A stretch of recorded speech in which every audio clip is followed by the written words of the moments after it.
Welcome. You are in the lab room. I'm your host, Lou. Thank you for joining me here to continue to break down week number 9 in the National Football League. Pittsburgh Steelers traveling to Foxborough to take on the New England Patriots.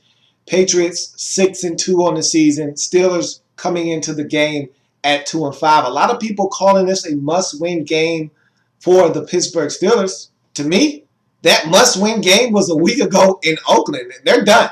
At 2-5, they're finished. But I did see a sense of urgency from the Steelers in this game. They're just not good enough. And that's what it all boils down to. This defense is slow. This defense is lacking in playmakers. And I've talked about this for 2 years running now, that this Steelers defense needs a revamp. They need to be more athletic on the defensive side of the football. Offensively, it's this offensive line, you're waiting for them to shore this thing up so that they can run the ball effectively, so Ben has time to survey the field and go through reads and make great decisions with the football.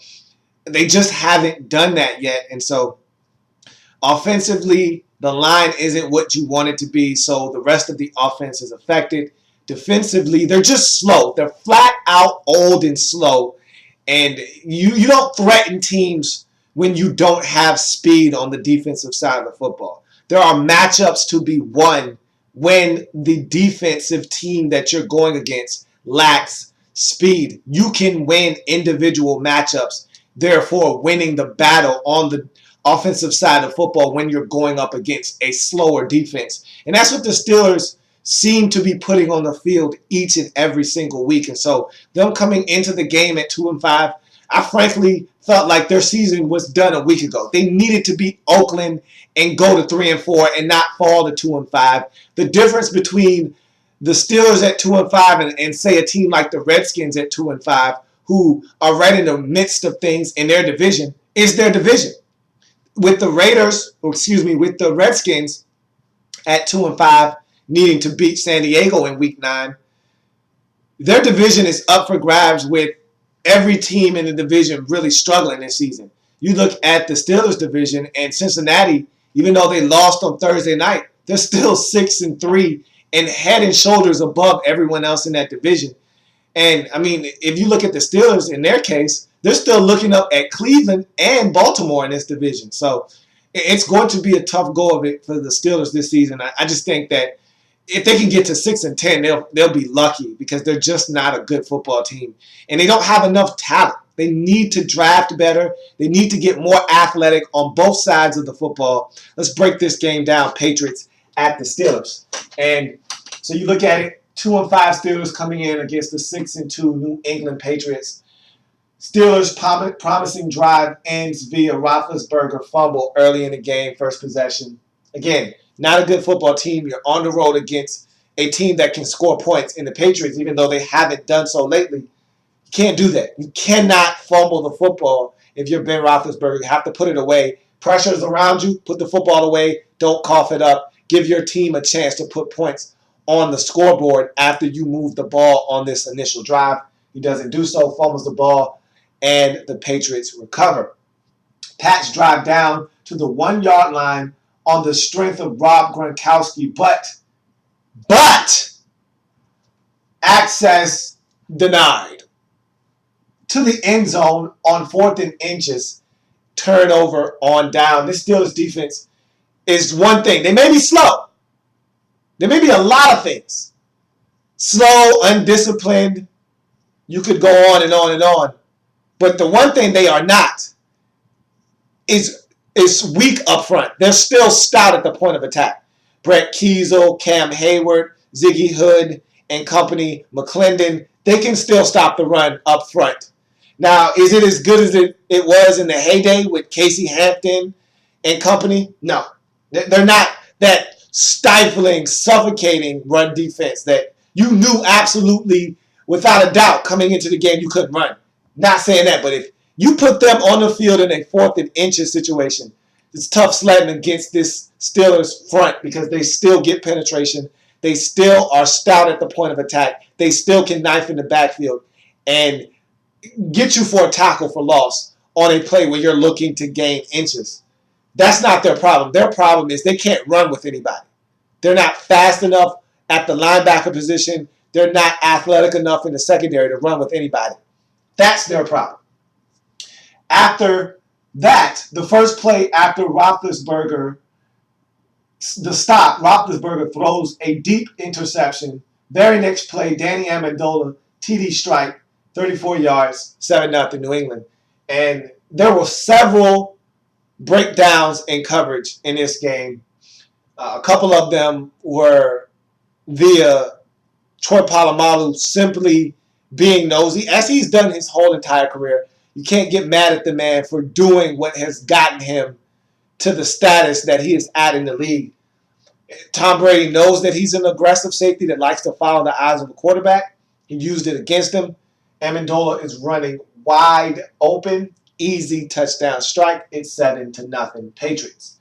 Steelers end up picking up 3rd and 30. Wow.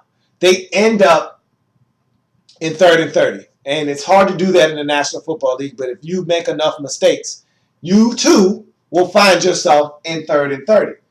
They had 2 downs, essentially, to pick it up. 29.5 yards is what they did on 3rd and 30, which yielded them 4th and inches. And on that, they run a screen on 4th and 1. And, they get a screen pass that goes for about 29.5 yards to Le'Veon Bell. And that prompted the Steelers to feel like, hey, we can go for this. They were already in Patriots territory. And on 4th and 1, the Pats defense stands up, stuffs the Steelers, turnover on down. So they return the favor to the Steelers. Steelers had stopped them on the goal line early in the game on 4th and inches. The Patriots do it back to the Steelers later on in the football game. So Patriots still clinging to a 7-0 lead after a big defensive stop.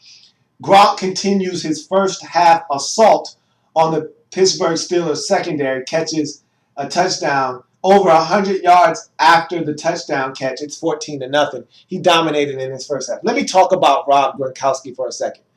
This is exactly why why Gronk can do whatever he wants. He can do whatever he likes. Yeah. And the Patriots can't say anything. They can't do a damn thing about it.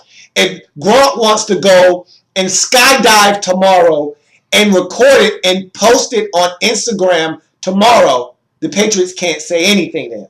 If Gronk wants to go shake his ass in a club, butt ball naked, and post it on Twitter tomorrow, the Patriots can't say anything. This is why.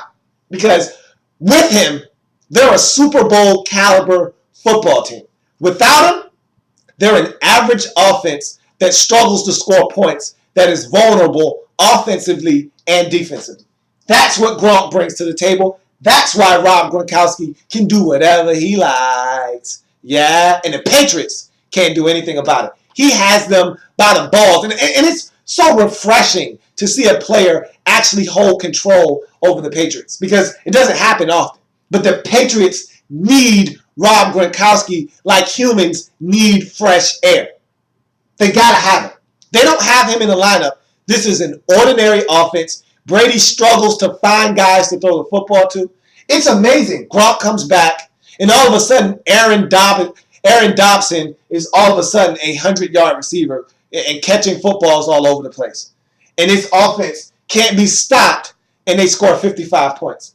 Not a coincidence that Gronk coming back equals an explosive Patriots offense. No one's talking about Brady's hand being swollen this week. You know why? Because Gronk is back. He's comfortable. And each week that passes that he plays, he gets more and more acclimated to the speed of the game and being back out there. And this is a dangerous football team. That's why Rob Gronkowski can do whatever he likes. Yeah. This guy is a monster of epic proportions. There's not many guys in the league that can change the game at the tight end position like Gronk can. And you see his impact in this game. You really don't need to look any further than this game to see his impact on this Patriots. Not just the offense, this whole entire football team. After big gains to Sanders and Brown, Roethlisberger misses an open Sanders on 3rd and 5, and Steelers settle for a field goal. It's 14-3. So Roethlisberger fumbles early in the game, misses a wide open Emmanuel Sanders that probably would have netted them a touchdown. Instead, they have to settle for a field goal. It's 14-3. You're on the road. You're 2-5. You're not a good football team. You struggle to score points. These are things you can't do if you're trying to win. Simply put, huge gain on busted coverage leads to a field goal, 17-3, New England Patriots. Like I said, several busted coverages in this game for the Steelers, giving up chunks of yardage to Brady in this offense. And again, when you're not a good football team, when you're 2-5, when you're struggling to score points, when you're looking to get a win on the road versus a quality opponent in the New England Patriots, you can't afford to make mental mistakes. And the Steelers made too many mental mistakes in this game. Big run by Jonathan Dwyer sets up Big Ben to Brown for a nice TD hookup. It's 17-10. So with all of that, I said all of that to say this. Steelers are still in this game at 17-10 after the Brown hookup. They've made mistakes, but they're hanging around. They're still in this football game. Aided by 2 Steelers pass interferences, Brady precision leads the Patriots down the field right before the half for a touchdown on a Stephen Ridley run. It's 24-10. So just when the Steelers think they were climbing back into this ball game, they give up a touchdown run right before the half, and they're down 14 again. So now we come out of the half. Steelers D forces a punt, Steelers force a fumble of Stephen Ridley. Steelers strike with Cotchery touchdown to start the second half. It's 24-17. So you're right back in this football game. And this seemed eerily similar to that Jets game in New York a couple of weeks ago, where you're winning, you're up 21-10, you're dominating the football game. You come out, you have the turnover. In that game, it was a pick six. In this game, it's a Stephen Ridley fumble that leads to a touchdown. And all of a sudden, the opposing team is back in the football game. Are the Patriots going to kind of go through this malaise and start to struggle in this game? Are the Steelers going to be allowed back into this game and possibly steal it? No. But the Patriots are going to give it a go. Steelers D forces a punt to get a 24-yard return from Antonio Brown. Then a 25-yard run by Le'Veon Bell leads to another Jericho Cotchery touchdown. It's 24 all, folks. It's tied up at 24. And it just seemed like the light bulb for the Patriots came on at that point. They had enough. They had toyed around with the Steelers for long enough. And they decided to turn on the afterburners and just absolutely run away from the Steelers at this point. Pats answer with lengthy drive but settle for a field goal. It's 27-24. 43-yard Julian Edelman punt return sets up Brady for his third touchdown toss of the day, this time to Aaron Dobson. It's 34-24. Stephen Ridley with a 6-yard touchdown run makes it 41-24. And Patriots tack on 2 more touchdowns. Steelers get in the end zone themselves. It ends up being 55-31. Patriots get it done in runaway fashion. Look, this team is different with Rob Gronkowski on the field. It's just simple. Gronkowski plus Brady equals good offense equals dangerous Patriots football team. It's the old A plus B plus C equals A squared plus B squared equals C squared equation. Gronkowski offense leads to a better Patriots football team. This is a dangerous team with Rob Gronkowski in the lineup. When's the last time the Patriots put up 55? When's the last time the Steelers gave up 55? Gronkowski in the lineup makes that type of difference.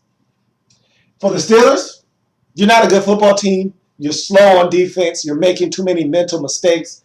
Ben Roethlisberger doesn't have enough time. Your running game isn't where you want it to be. There's a lot of different issues here.